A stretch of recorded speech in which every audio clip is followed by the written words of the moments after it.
Now, Senco Gold is the largest organized jewelry retailer in East India and is coming up with an IPO to raise around about 405 crores, which opens on 4th of July and closes on 6th of July.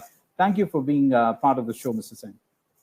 Thank you. Good afternoon, everyone. Thank you, Kshitij, for giving us the opportunity to be a part of this show. Mr. Sen, let me start off with the anchor investor. And in fact, I was going through the list, and a lot of big fund houses have actually, participated. You have raised close to 121 crores from 21 anchor investors at the upper price band. In fact, key marquee investors include 3P India Equity Fund, which is owned by Prashant Jain. And in fact, this is his first IPO investment by the fund. Other marquee fund houses include names like Nippon or White Oak, Jupiter Asset Management, etc. So it looks like they are here for the long haul. If you look at our journey, when I joined the business in 2007-8, at that point of time, our turnover was only 134 crores. Today, as we speak, and as you pointed out, that we crossed 4,000 crores in terms of top line in the last financial year, and around 157 crores of bottom line. So that is the 30x growth that we could do. And the team has put the effort over the last 15 years, and we have grown. We see the shift from the unorganized to the organized happening. We are putting the best systems and processes in place in terms of having, say, the best of auditors. Like KPMG has been with us for almost 10-11 years since 2008. Then last 3 years, we had Grant Thornton as our auditor. The back-end systems, the ERPs in place. We have implemented Microsoft AX 2009 in 2008-9. Then we kept upgrading to AX 2012. Now we are doing D365. We're implementing the CRM. Even Mr. Satya Nadella had come down to India in January, and he spoke of Senco as a case study from a 3-store to 136 stores and growth that has happened. So I think all these good things that, with the legacy, the trust of more than 50 years, I'm confident that the investors are seeing that there is a lot of value and there is a lot of legacy and heritage and the competency of being from Calcutta. Now you see the most of the karigars, whichever part of the country they work in, they come from the villages in and around Calcutta. So that gives us the back-end supply chain very strong, and we can, keep on working on building more efficiency and then creating benefits for our consumer. I think it's a wonderful story put together. And more importantly,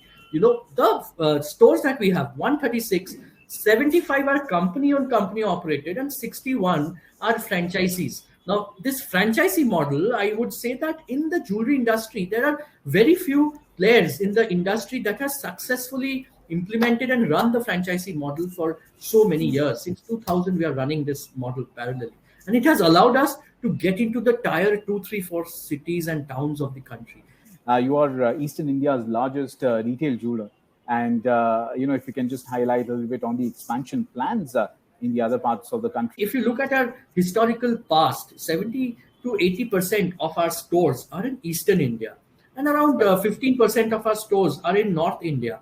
And 5-6% of the stores are in West and South.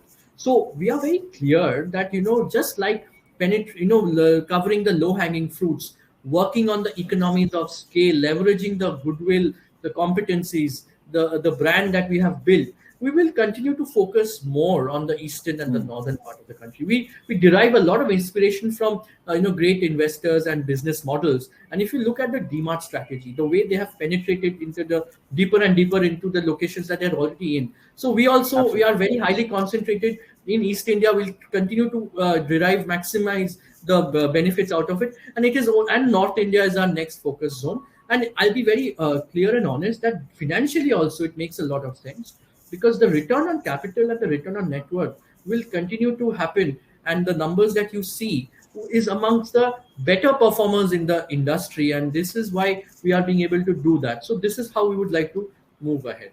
Let me also, can you also take us through your financial performance in the last few years? And in fact, if I look at the valuation matrix, you're pretty reasonable at this point in time as well. 2019-20, we were about 2,400. And then 2020, the first wave of pandemic set in.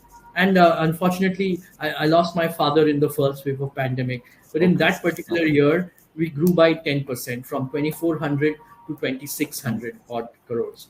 And then after the year of second wave of pandemic, we are all, if you remember, the whole V growth and the V curve and all of that happening, there was a huge demand, and there was 35% growth. So from 2,600 crores, we grew to 3,500 crores.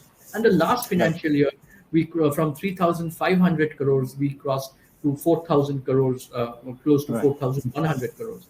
Even the PAT, it has grown from say a 60 crore to a 90 crore to a Hmm. 130 crore to a 157 crore that we did last financial year. So this has Right. been overall the financial performance. The return on capital is very, very critical, and we are proud of the fact that it is close to 20%, between 18 to 20%.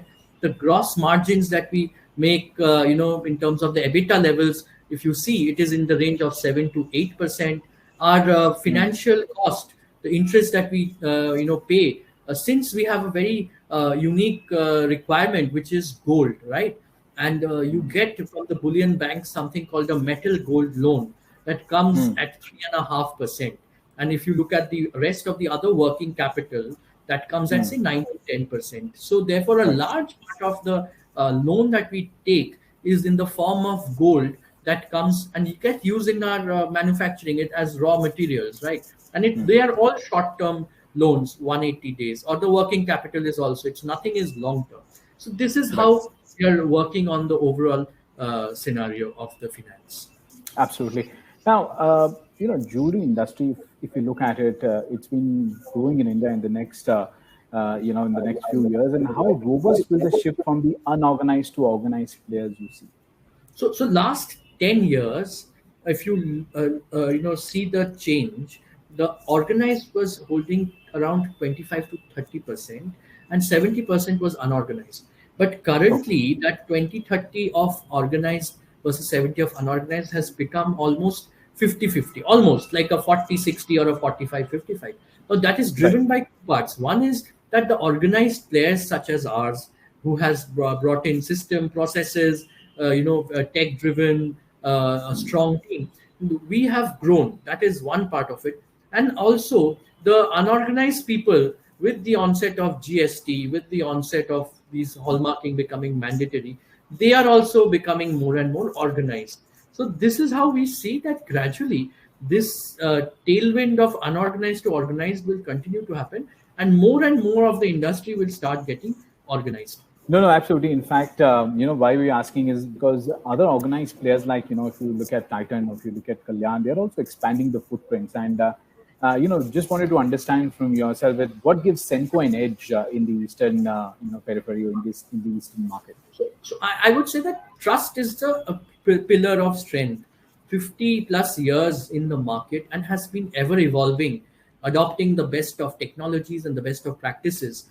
And the bond that we've already created of like almost close to 20 lakh customer base every month, every year. We have about 5.5 lakh transactions. We have a very strong CRM. We can see 10 lakhs plus active customer base. So we know others will come, and that is a part of, I think, all industries.